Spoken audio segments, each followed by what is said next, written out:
Saya diberikan judul mengambil hikmah dari perjalanan haji wada.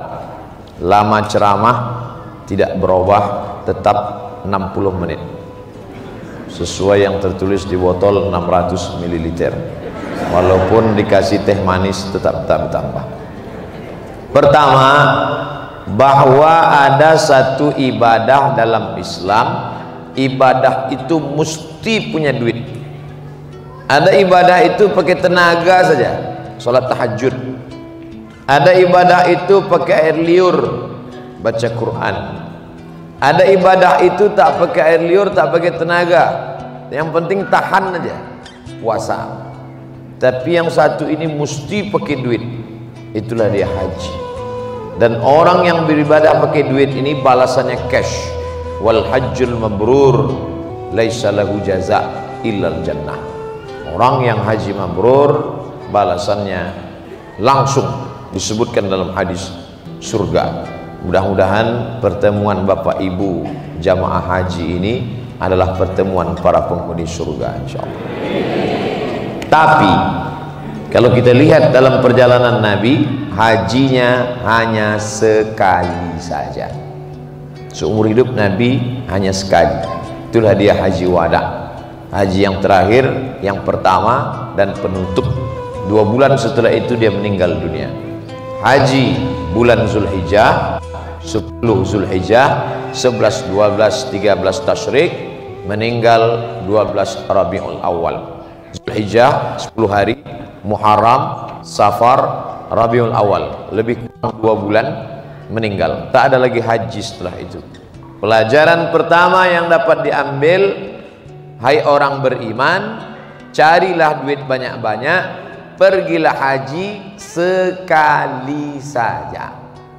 Bapak Ibu yang sudah nyetor ONH untuk berangkat haji kedua, ketiga, 30 juta, besok pagi tarik duit itu balik, masukkan ke program dakwah pedalaman. Itu apalagi pergi haji. Yang sudah setor ONH plus 100 juta cukup sekali haji. Yang haji 2-3 kali. Karena haji hanya sekali saja. Ini kadang banyak juga yang pergi haji ini yang pertama dulu kurang puas Pak Ustaz. Bukan kurang puas ibadahnya, shoppingnya. Ceret kuning belum dibeli, tempat celak belum, tasbih permata belum. Bapak Ibu jangan lupa, entah siapa yang menyusunnya di Makkah itu saya tak tahu. Ini hotel, ini masjid. Antara hotel dan masjid pasar, sehingga orang sekali ke masjid 2 kali ke pasar. Ini hotel, ini masjid. Pergi pulang ke masjid berapa kali? Sekali. Ke pasar 2 kali. Oleh sebab itu maka pergilah haji sekali saja. Umrah Pak Ustaz, ini saya serba salah cerita umrah. Mau saya minimalisir umrah, sementara di hadapan saya ustadz-ustadz gaib umrah. Saya sendiri pun bawa umrah. Tapi saya umrah setahun sekali. Karena memang Nabi umrah seumur hidup 4 kali. Umrah tahun ke-6, umrah Hudaybiyah. Umrah tahun ke-7, umrah qadha. Umrah tahun ke-8, itulah Fatu Makkah. Umrah tahun ke-10, haji wada. 4 kali cuman dia umrah. Jadi Bapak Ibu yang sudah umrah 4 kali, yang ke-5 tak usah jadi berangkat, duit itu masukkan lagi ke dakwah pedalaman.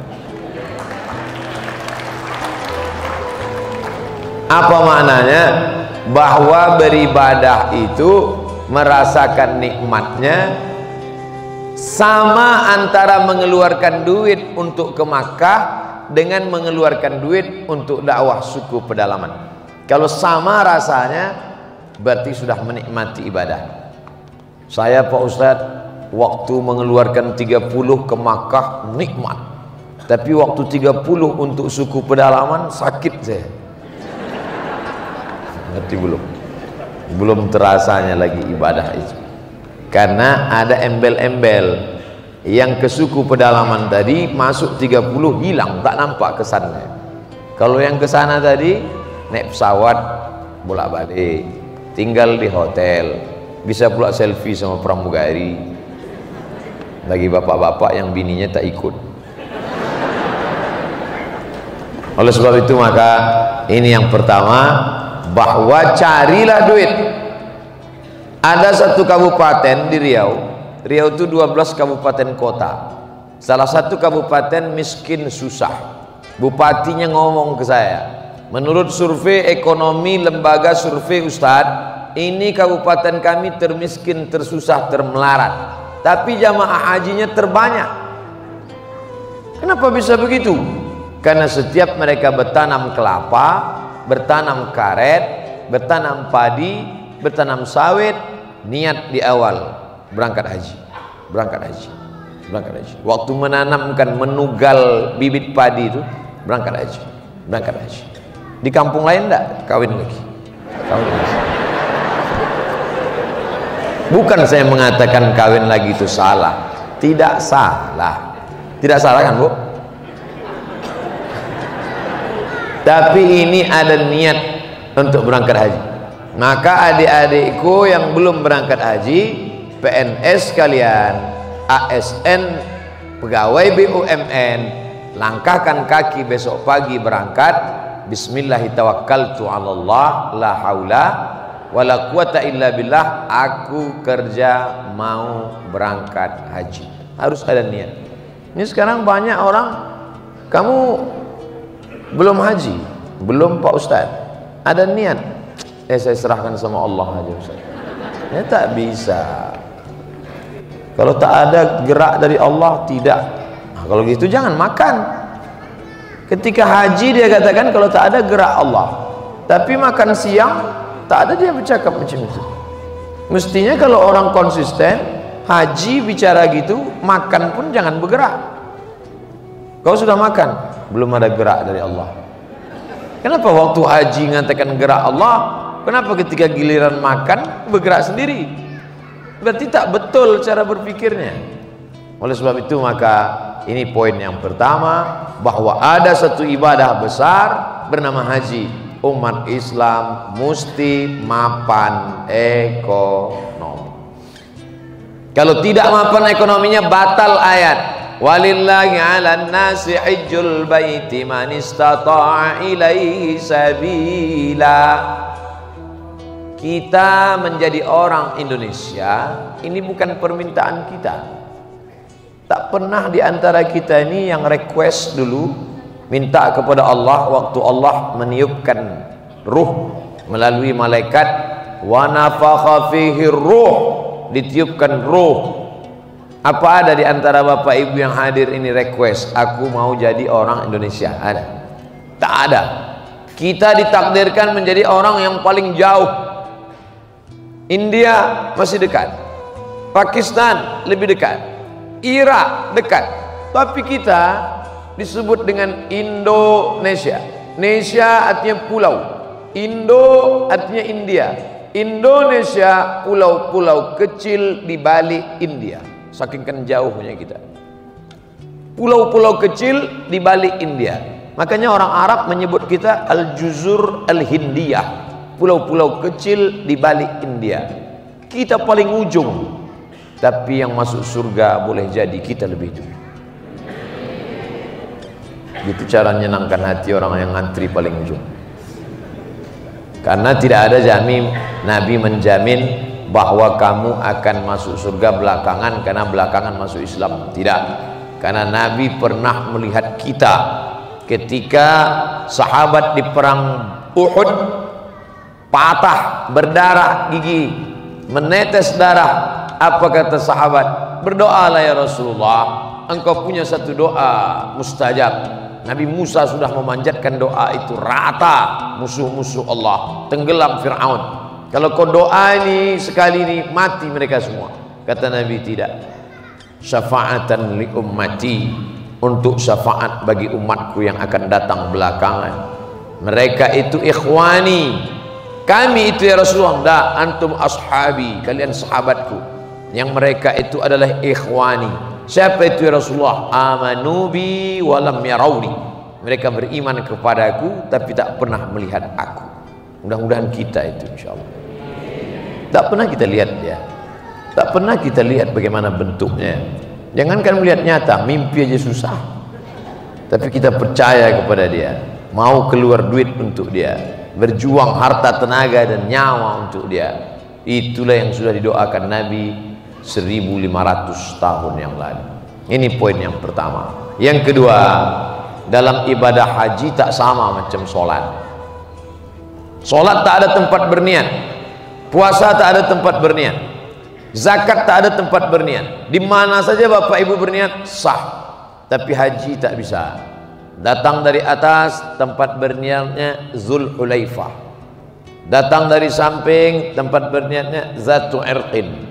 Datang dari agak bawah, tempat berniatnya Qarnul Manazil. Datang dari arah bawah Yaman, tempat berniatnya Lamlam. Lewat tempat berniat, lewat miqat, berarti sudah melanggar wajib haji, wajib umrah, maka kena bayar dam. Ini poin yang kedua tentang urgensi pentingnya niat.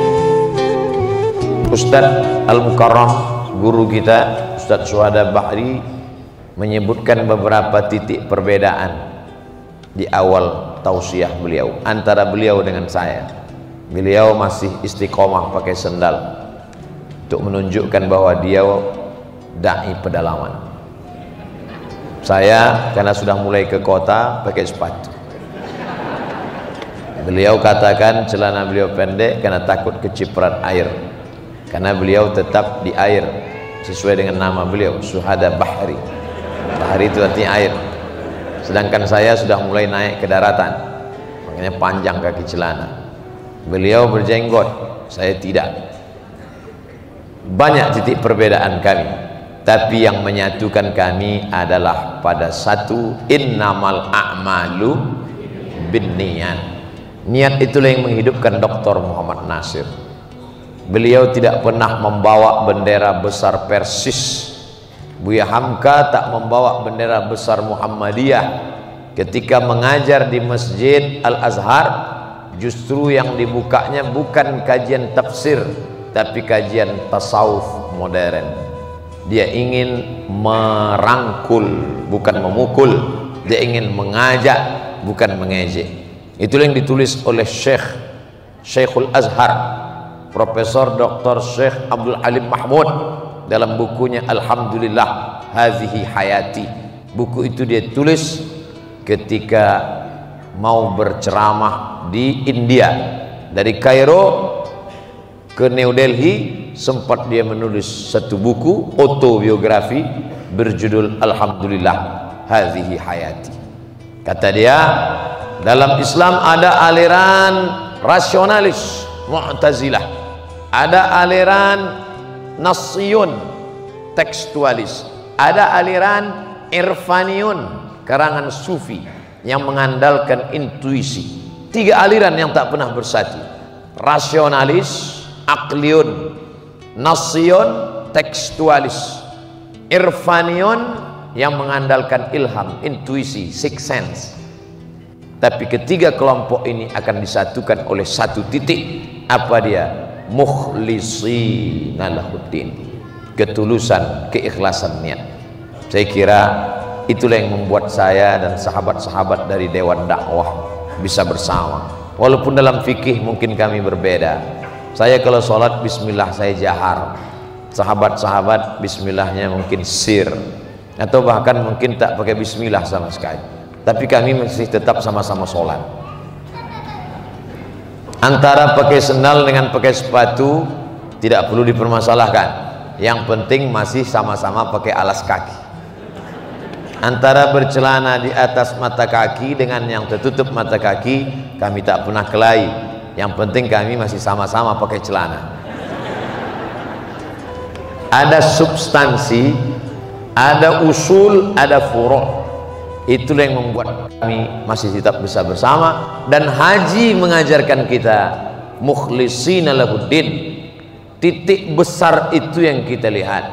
Makanya pertanyaan Ustadz Syuhada Bahri ke saya, Yang ditanya beliau adalah, di mana Ustadz dulu posisinya? Oh, saya di suku Talang Mama di Kabupaten Indragiri Hulu. Ternyata beliau dulu masuk ke suku Akit di Meranti.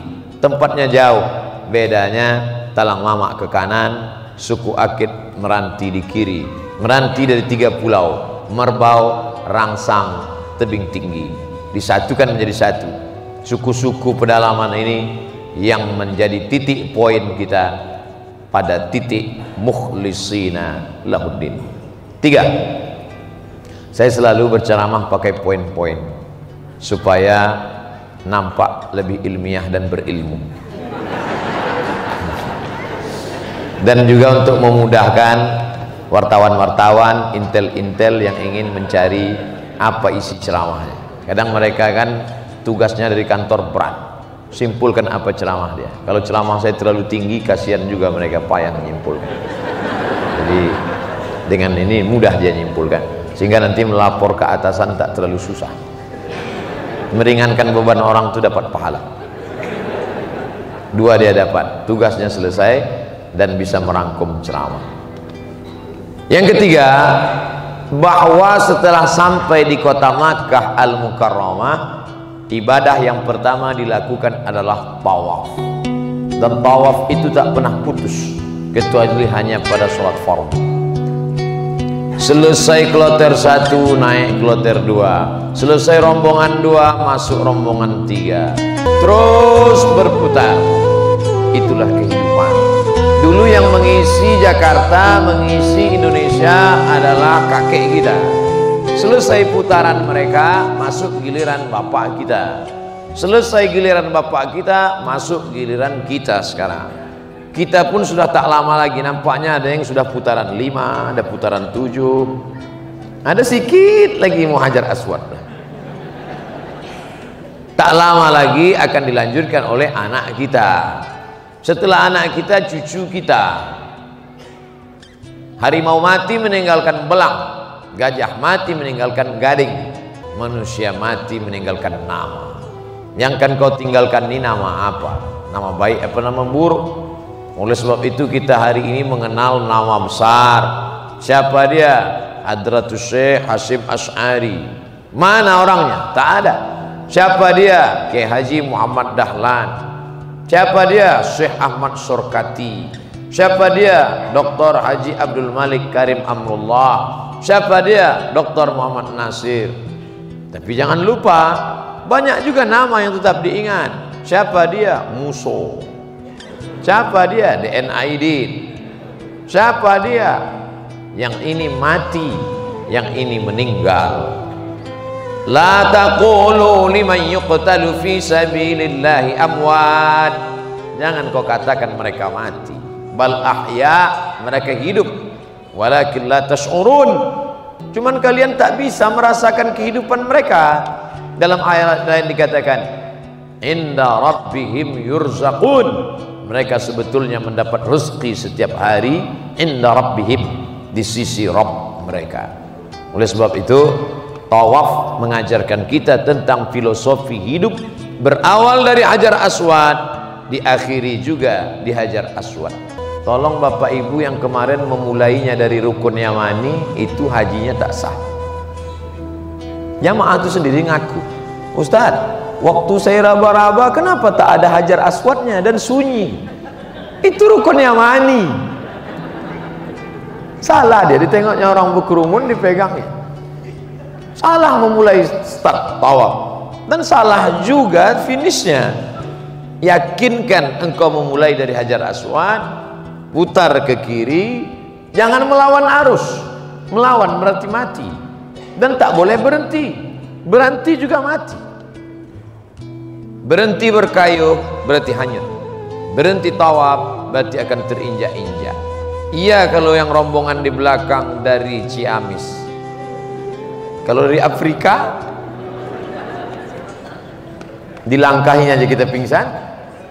Oleh sebab itu maka yang bisa bertahan dalam tawaf ini adalah yang bergerak, walaupun geraknya pelan. Subhanallah walhamdulillah wa la ilaha illallah wallahu akbar, subhanallah walhamdulillah. Tapi ada satu titik doa mulai berubah.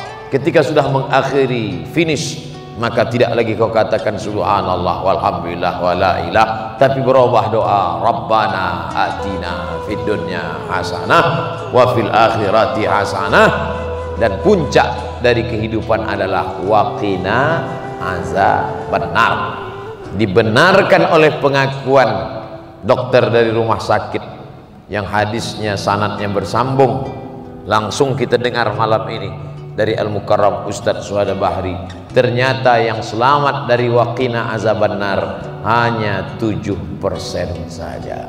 Sisanya hanya sekedar atina fid dunya hasanah wa fil akhirati hasanah, tak sampai waqina azabannar. Mudah-mudahan kita termasuk yang waqina azabannar. Man kana akhiru kalamihi la ilaha illallah dakhalal jannah. Siapa yang akhir kalamnya la ilaha illallah dakhalal jannah. Kenapa Ustadz menyingsing lengan baju? Saya ada feeling udah setengah jam. Betul, saya awali 9.15, sekarang jam 10 kurang 15, 60 menit, 30 menit lagi insya Allah selesai. Salah satu yang membuat hidup ini menjadi nikmat, kita tidak tahu berakhirnya kapan. Coba bayangkan Bapak Ibu kalau tahu akhirnya kapan. Mungkin tak datang malam ini. Kenapa tak datang? Saya berzikir aja tak sempat lagi, takut mati. Tapi malam ini tetap datang. Tapi ceramah tak bisa begitu. Ceramah harus tahu berakhirnya kapan. Makanya saya sampaikan itu. Saya ceramah 60 menit. Karena banyak orang menjadikan Ustadz sebagai pelengkap penderitaan. Sudahlah di kantor ditekan atasan, di jalan kena tilang, di rumah ditekan bini, Ustadz pula tak tahu entah kapan selesainya. Nah, maka saya ingin menyatakan selesai 60 menit, kesimpulan dapat ditarik. Berakhir tawa, kemana lagi kita pergi? Jangan langsung kegiatan berikutnya. Tenggorokan kering, ambil sejenak air zam-zam. Filosofi yang keempat, bahwa ada rehat sejenak. Faiza farauta fansab.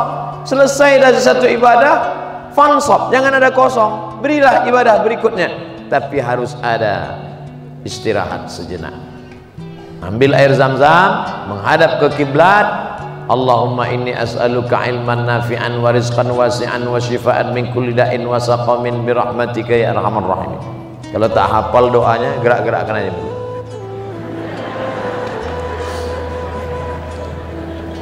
Kalau kawan bertanya, apa yang kau baca tadi? Terserah aku lah, mulut-mulut aku apa kau tanya.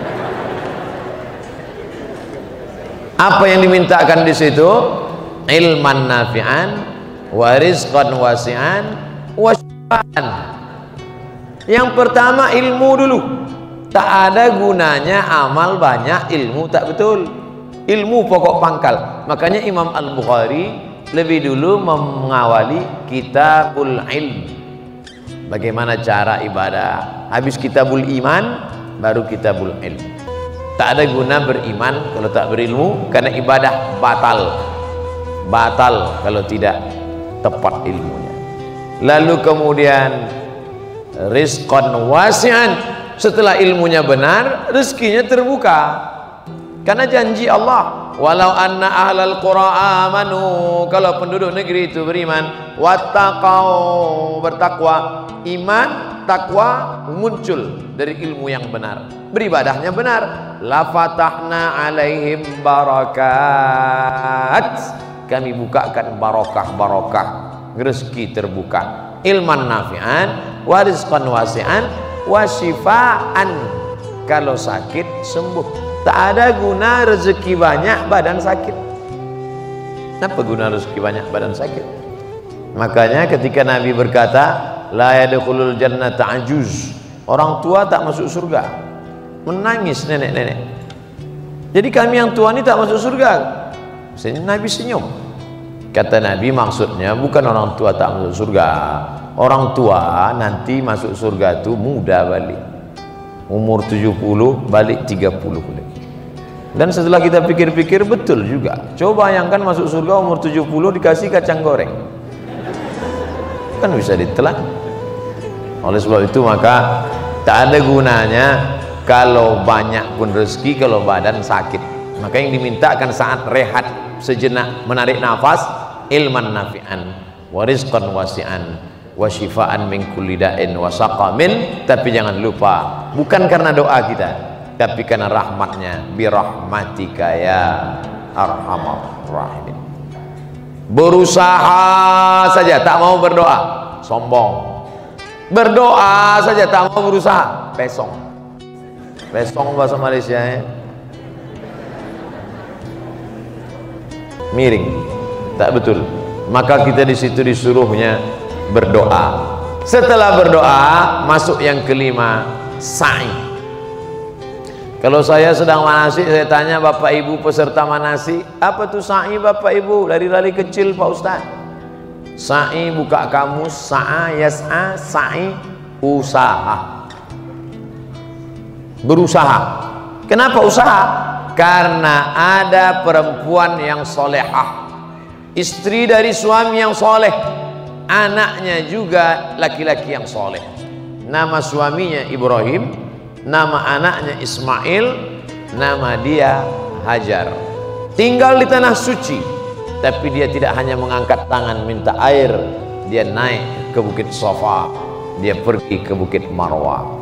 Dari Safa ke Marwah, dari Safa ke Marwah tak ada air. Naik ke Safa tak ada air, naik ke Marwah tak ada air. Rupanya Allah mau kasih tahu, bukan karena usahamu itu air ada wahai Hajar, tapi justru ketika sudah kembali Allah tidak keluarkan air dari tumit Hajar. Kalau ada orang melihat air di bukit Safa dari tumit Hajar, orang akan berkata ini kan karena usaha Hajar. Tapi ketika sekarang orang dapat berkata air itu keluar bukan dari tumit Hajar, tapi air itu keluar dari tumit anak kecil yang belum pandai berjalan bernama Ismail. Digesekkannya saja sikit tumit itu ke pasir, memancar air. Apa kata Hajar? Zamzami, berkumpullah air, berkumpullah Zamzam, berkumpullah, berkumpullah. Air itu pun berkumpul, sudah diminum oleh seluruh orang di dunia selama 3000 tahun lamanya. 3800, karena Ibrahim pindah dari Babilonia ke Palestina 1800 sebelum Masehi. Sekarang sudah 2000, berarti 3818 tahun orang sudah meminum air itu tidak kering. Bapak ibu semua sudah minum air itu, baik Zamzam asli maupun yang palsu. Orang kita ini semua dipalsukan. Zamzam pun ada juga yang kawi. Nauzubillah. Apa maknanya? Allah ingin menunjukkan, hai orang beriman, kau usaha aja. Lari kau ke bukit Safa, lari ke bukit Marwah. Kalau tidak dapat air, jangan putus asa. Boleh jadi bukan di Safa Marwah itu air dapat, tapi justru air sudah ada di tumit anak kecil yang belum pandai berjalan. Innama amruhu iza arada syai'an ayakula lahu kun fayakun. Tapi jangan ceramah saya ini dipelintir. Besok bapak dibangunkan istrinya, bang, abang tak pergi usaha. Allah memberikan air dari tumit kaki yang belum pandai berjalan. Ini ceramah sungsang namanya. Ceramah saya itu utuh, jangan dipotong. Maknanya apa? Usaha dulu. Bahwa tidak berhasil dalam usaha, Allah ingin menguji. Dalam hidup ada jihad, dalam jihad ada balasan, dalam balasan buah daripada amal. Maka kalau tidak ada usaha, sia-sia. Maka di sana ada filosofi sa'i. Yang keenam, setelah itu tahallul. Rahimallahul muhalliqin. Allah mencurahkan rahmatnya bagi orang yang mencukur habis. Yang paling afdal cukur habis, licin bersih. Tapi kalau tidak pun muqassirin, potong pendek. Apa maknanya? Rambut baru, semangat baru, tumbuh sesuatu yang baru. Dosa masa lalu lama bersihkan semuanya, bersih. Makanya begitu Bapak sampai ke Bukit Marwah, selesai tahallul, sampai di Marwah, keluar dari pintu kanan, nampak besar barbershop. Masuk ke dalam, 15 real, pakai listrik, rasa tanggal kulit kepala. Muqassirin muhalliqin, bersih. Maka al-umratu ilal umrati kaffaratul lima bainahuma. Dari satu umrah ke umrah berikutnya menjadi penghapus dosa. Sebagaimana tumbuh rambut baru, begitulah kita keluar. Kharaja kayauma waladathu ummuh, keluar seperti pada saat dia dilahirkan dari rahim ibunya. Lahir dari rahim ibu, cukur rambut, semangat baru. Karena anak yang baru lahir itu kullu mauludin murtahanun biaqiqatihi, setiap anak yang lahir tergadai karena akikahnya. Yuzbahu anhu yauma sabi'ihi, tuzbahu anhu yauma sabi'ihi, sembelihkan kambing di hari ke-7, yuhlaqu, dicukurkan rambutnya. Itulah mengapa kita bercukur, sebagaimana keluar ke alam dunia cukur bersih, begitu jugalah yang punya masa lalu bersih sebagaimana dulu keluar dari rahim ibu. Maka orang-orang yang pelaku dosa, yang gelap dunia, maka balik dari haji itu bersih.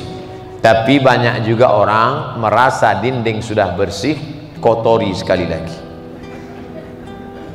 Ibu kemarin waktu di tanah suci kan bajunya panjang, menutup aurat. Ini kenapa tuntutan skenario, Pak? Saya profesionalisme kerja aja. Nah, ini yang terjadi sekarang. Tak ada kesan. Padahal makna mabrur adalah ada perubahan. Saya heran nengok Pak Haji itu, Pak Ustaz. Tak ada perubahan. Dulu sebelum berangkat bercelana pendek, sekarang tak bercelana sama sekali. Nauzubillah. Yang ke-7, ini khusus hanya ada pada haji. Al-Hajju Arafah. Kalau tidak bisa tawaf, bisa didorong. Tidak bisa melontar jumrah, bisa badal, dilontarkan. Tidak bisa sa'i, bisa dorong. Tapi kalau untuk wukuf, tak ada tawar-menawar. Makanya ada istilah safari wukuf. Walaupun 15 menit dibawa ke tengah panas di padang Arafah, buka kap ambulan, habis itu tutup, bawa balik. Al-Hajju Arafah, karena haji di padang Arafah. Disitulah pesan-pesan haji wada disampaikan Sayyidina Maulana Muhammad sallallahu alaihi wasallam. Di antara pesan itu pesan dakwah. Itulah yang diamalkan oleh para sahabat. Makanya Anas bin Malik tidak meninggal di Madinah. Anas bin Malik meninggalnya di Basrah, Irak. Punya murid Al-Hasan Al-Basri. Bilal bin Abi Rabah meninggal di Syam. Kemudian sahabat Nabi Abdullah bin Abbas di Taif. Artinya apa? Sahabat Nabi bertebaran. Bahkan sahabat Nabi Uqbah sampai ke Maroko. Sahabat Nabi meninggal di Aljazair, di Tunisia, Afrika Utara. Artinya apa? Sahabat bertebaran. Ketika pemerintahan Umar bin Khattab, terjadi konflik di Azerbaijan. Yang membawa itu sahabat Nabi bernama Uzaifah ibnul Yaman. Azerbaijan sekarang perbatasan dengan Qazwain, Caspian Sea, Laut Hitam, di dekat Moskow. Artinya pada zaman sahabat Nabi itu sudah sampai di sebelah baratnya ke Maghribi, Maroko sekarang, di sebelah timurnya sudah sampai ke Rusia. Dari timur ke Rusia, bayangkan itu dari Rusia sampai pula mereka ke Spanyol, Andalusia. Sahabat tidak nongkrong di Taman Raudhah. Padahal kalau mereka mau sekedar masuk surga, ma baina baiti wa mimbari raudhatun min riyadil jannah. Antara kamarku dan mimbarku ada satu taman surga. Kenapa mereka tidak di situ saja? Salat tahajud, salat witir, salat duha, salat tahajud, salat witir, salat duha, zikir, baca Quran, mati. Tapi tidak itu yang dilakukan sahabat. Kebalikan dengan orang sekarang. Ada duit, pergi ke Makkah, terus berlama-lama di situ. Tidak salah, perbuatan itu baik. tapi meninggalkan orang di suku Akit, suku Talang Mama, suku Sakai, suku Anak Dalam, suku Kubu. Alhamdulillah lahir Ustadz Fadlan Garamatan berdakwah nun di Fak-Fak Papua, hadir dai-dai pedalaman. Dan inilah filosofi pesan dari Haji Wada. Saya dari Pekanbaru, ibu kota provinsi, 5 jam naik jalan darat, mobil tinggalkan, naik sampan masuk ke dalam 7 jam sampai. Saya cuma nginap 2 malam, habis itu saya pulang lagi ke Pekanbaru. Setahun saya cuma 2 kali masuk, bulan Februari, bulan Agustus. Disangka orang saya sering ke sana karena videonya banyak di YouTube. Lalu yang menetap di dalam itu siapa? Inilah dai-dai yang dikirim oleh Dewan Dakwah Islamiyah. Dari mana Ustaz tahu? Saya ketemu mereka di dalam. Kalian dari mana? Kami dari Dewan Dakwah Ustaz. Siapa yang mengutus kalian kemari? Dewan Dakwah. Cuman saya tak tahu bahwa mereka dapat 1 juta sebulan. Tak saya tanya waktu itu, baru malam ini saya tahu. Rupanya 12 juta itu untuk setahun. Bapak Ibu carilah siapa yang mau ditempatkan di dalam 7 jam naik sampan, 12 jam jalan darat, cuman dikasih 1 juta. Dan rupanya mereka banyak yang makannya habis duit itu hanya untuk ongkos. Masuk ke dalam naik sampan 800.000, tinggal 200. Masya Allah. Jadi kalau ada yang kasihan, kasihlah lebih lagi. Itulah yang kerja mereka di dalam bertahun-tahun. Dan yang ilmu dakwah itu langsung aplikatif. Sekolah tinggi ilmu dakwah Dr. Muhammad Nasir tidak memberi ijazah sebelum anak-anak ini setahun di dalam, baru mereka diberi ijazah. Jadi bapak-bapak rektor seluruh Indonesia, robahlah KKN yang 2 bulan itu supaya ikut. Kalau malu ngikut nggak usah sebutkan, berdasarkan riset tak apa-apalah. Yang penting jangan lagi 2 bulan. Dilepas mahasiswa-mahasiswi 2 bulan di kampung, sampai di situ main poli, main gitar, main poli, main gitar, balik hamil. Apa pun tak ada. Saya kalau pergi ke tempat anak-anak KKN, saya tanya, di mana kalian tinggal? Satu rumah apa tidak? Ini laki-laki perempuan. Sampai ke masjid hanya membuat plak, sholatlah ke masjid. Mereka tak sholat. KKN Universitas An. Kalau memang betul kita mau serius anak-anak ini, tinggalkan dia di dalam 1 tahun. Seluruh fakultas. Di situ nanti mau kerjasama. Yang fakultas dakwah memang betul-betul bisa dia mengurus saudara yang ada di suku Akit, suku Talang Mama, suku Talang Perigi, suku Anak Dalam, suku Sakai, suku macam-macam di dalam berdakwah dalam. Barulah terwujud yang disebut dengan integrated curriculum, integrasi antara kurikulum agama dengan umum. Yang dari Fapertapet, Fakultas Pertanian dan Peternakan, maka prakteknya di dalam juga. Bagaimana mereka bisa membuat karamba ikan, ternak ikan lele jumbo, ternak kambing, ternak sapi di dalam. Yang dari Fakultas Sains dan Teknologi, praktek juga ke dalam. Bagaimana tanpa diesel, tanpa minyak, tanpa solar bisa musola itu hidup dengan lampu listrik. Kalau cuma 2 bulan, jangan heran sarjana Fakultas Perikanan kerja teller di bank. Karena dia tidak pernah membuat tambak di atas kertas. Kalau disuruh buat makalah ikan, tahu dia ikan menurut etimologi, ikan menurut terminologi sejarah ikan, tambak ikan, tapi dia tak pernah jumpa ikan. Asik makan sardin. Oleh sebab itu maka seluruh fakultas ini baru bisa berintegrasi. Materinya dari mana? Dari Fakultas Usuluddin. Menerapkannya Fakultas Dakwah. Nanti teknologinya Fakultas Saintek. Fakultas Kedokteran masuk praktek ke dalam. Alhamdulillah yang bersama dengan kami selama ini Bapak Ibu dokter-dokter dari Puskesmas Karena kita tak bisa tablik akbar di suku pedalaman. Saya masuk ke dalam, tak ada, mereka kenal. Tak ada satupun ngajak berfoto. Mereka tak tahu, signal tak ada. Di suku Talang itu, begitu kita masuk, balik seperti zaman batu, tak ada lagi signal. Kalau mau ada nampak signal, mesti manjat satu batang pohon tualang besar. Dan yang bisa manjat itu cuma satu orang. Nanti HP itu dibawa ke atas goncang-goncang, baru masuk SMS. Dan yang memanjat itu tak pula bisa membaca, buta huruf.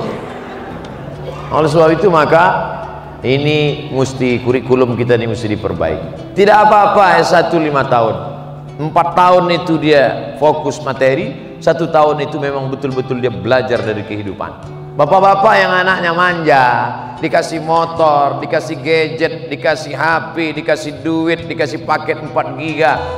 Coba anak kalian yang manja-manja, kirim ke dalam setahun. Kirim. Kalau ada anak bapak ibu yang manja, sikit-sikit mak, sikit-sikit pak, kasihkan ke Dewan Dakwah biar dikirim setahun. Insya Allah balik 2 gendang. Kalau tak manja jadi orang, mati di dalam.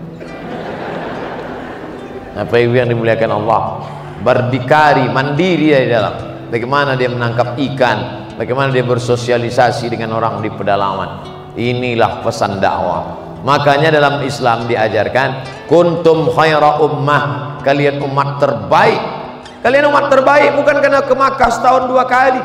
Kalian umat terbaik bukan karena kalian hebat dalam hal tahajud.